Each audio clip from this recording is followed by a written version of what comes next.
नमस्ते। आज हम यूनिट 3 द लिटिल गर्ल की रीडिंग स्टार्ट करेंगे। ये 2 पार्ट में होगा। First, before you read, do you feel you know your parents better now than when you were much younger? Perhaps you now understand the reasons for some of their actions that used to upset you earlier. क्या आपको लगता है कि अब आप अपने माता पिता को तब से बेहतर जानते हैं जब आप बहुत छोटे थे? शायद अब आप उनके कुछ कामों की वजह समझ गए हैं जो पहले आपको परेशान करते थे। The story about a little girl whose feelings for her father change from fear to understanding will probably find an echo in every home. यह कहानी एक छोटी लड़की की है जिसकी अपने पिता के लिए भावनाएं डर से समझ में बदल जाती हैं। शायद हर घर में सुनाई देगी। First paragraph. To the little girl, he was a figure to be feared and avoided. Every morning before going to work, he came into her room and gave her a casual kiss, to which she responded with "Goodbye, father." And oh, there was a glad sense of relief when she heard the noise of the carriage growing fainter and fainter down the long road. उस छोटी लड़की के लिए वह एक ऐसी हस्ती थी जिससे डरना और जिससे दूर रहना ही ठीक था। हर सुबह काम पर जाने से पहले वह उसके कमरे में आते और उसे प्यार से एक किस देते, जिसके जवाब में वह कहती, अलविदा पिताजी। और उसे इतनी खुशी और राहत महसूस होती जब वह लंबी सड़क पर गाड़ी की आवाज़ को धीरे धीरे दूर होते सुनती। In the evening when he came home, she stood near the staircase and heard his loud voice in the hall. Bring my tea into the drawing room. Hasn't the paper come yet? Mother, go and see if my paper's out there and bring me my slippers. शाम को जब वह घर लौटते तो वह सीढ़ियों के पास खड़ी हो जाती और हॉल में उनकी ऊंची आवाज़ सुनती, मेरी चाय ड्राइंग रूम में ले आओ। क्या अभी तक अखबार नहीं आया?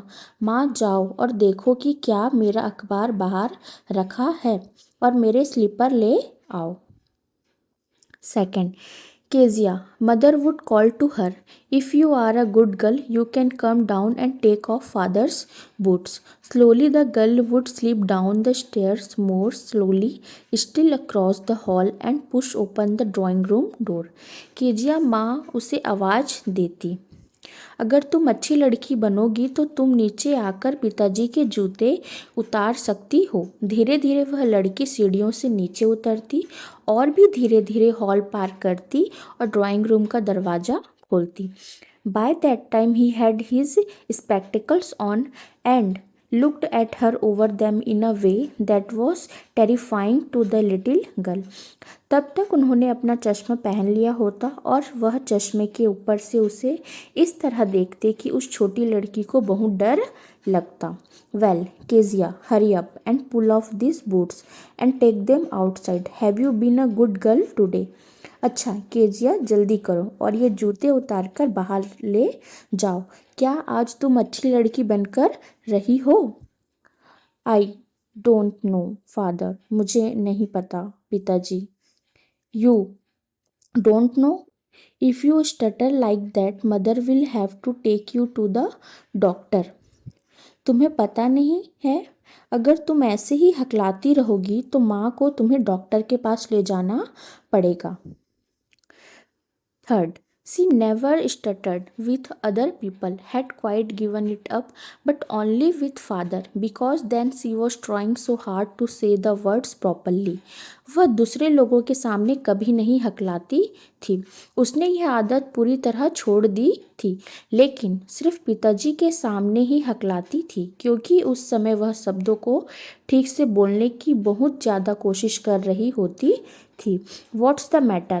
What are you looking so wretched about? Mother, I wish you taught this child not to appear on the brink of suicide here. Kezia, carry my teacup back to the table carefully. क्या बात है? तुम इतनी उदास क्यों दिख रही हो? माँ, काश तुमने इस बच्ची को यह सिखाया होता कि वह ऐसी ना दिखे जैसे वह अभी आत्महत्या करने वाली हो।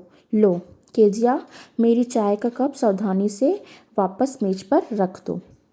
He was so big, his hands and his neck, especially his mouth, when he yawned. Thinking about him alone was like thinking about a giant. वह इतना विशाल था, उसके हाथ और उसकी गर्दन और खासकर उसका मुंह जब वह जमाई लेता था, सिर्फ उसके बारे में सोचना भी किसी दैत्य के बारे में सोचने जैसा था. Fourth, on Sunday afternoons, grandmother sent her down to the drawing room to have a nice talk with father and mother. But the little girl always found mother reading and father stretched out on the sofa, his handkerchief on his face, his feet on one of the best cushions, sleeping soundly and snoring.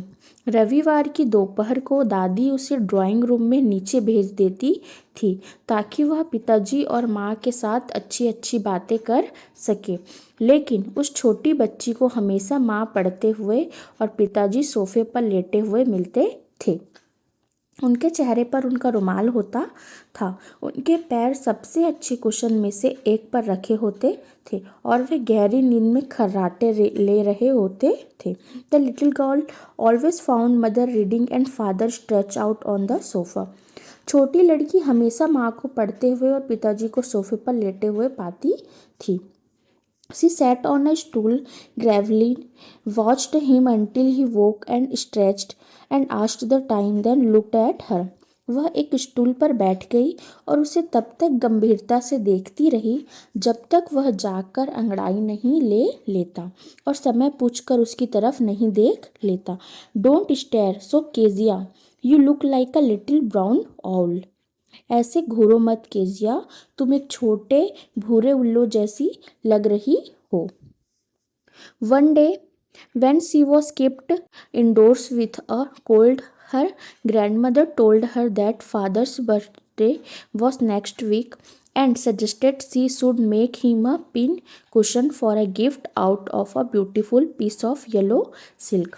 एक दिन जब उसे जुकाम की वजह से घर के अंदर ही रहना पड़ा तो उसकी दादी ने उसे बताया कि अगले हफ्ते पिताजी का जन्मदिन है और सुझाव दिया कि उसे पीले रेशम के एक सुंदर टुकड़े से उनके लिए तोहफे के तौर पर एक पिन कुशन बनाना चाहिए. Fifth, laboriously with a double cotton, the little girl stitched 3 sides, but what to fill it with? That was the question. The grandmother was out in the garden and she wandered into mother's bedroom to look for scraps. On the bed table, she discovered a great many sheets of fine paper, gathered them up, tore them into teeny pieces, and stuffed her case. Then sewed up the fourth side. बड़ी मेहनत से दोहरी सूती धागे से उस छोटी लड़की ने 3 तरफ सिलाई कर दी, लेकिन इसमें भरे क्या, यही सवाल था. दादी बगीचे में थी और वह कतरने ढूंढने के लिए माँ के बेडरूम में चली गई. बिस्तर की मेज पर उसे बढ़िया कागज की बहुत सारी शीटें मिली. उसने उन्हें इकट्ठा किया, छोटे छोटे टुकड़ों में फाड़ दिया और अपने कुशन में भर दिया. फिर चौथी तरफ भी सिलाई कर दी. That night there was a hue and cry in the house. Father's great speech for the port authority had been lost. Rooms were searched, servants question. Finally mother came in to Kezia's room. उस रात घर में खूब हंगामा मचा. Port authority के लिए पिताजी का बहुत जरूरी भाषण खो गया था. कमरों की तलाशी ली गई, नौकरों से पूछताछ की गई. आखिर में माँ केजिया के कमरे में आई.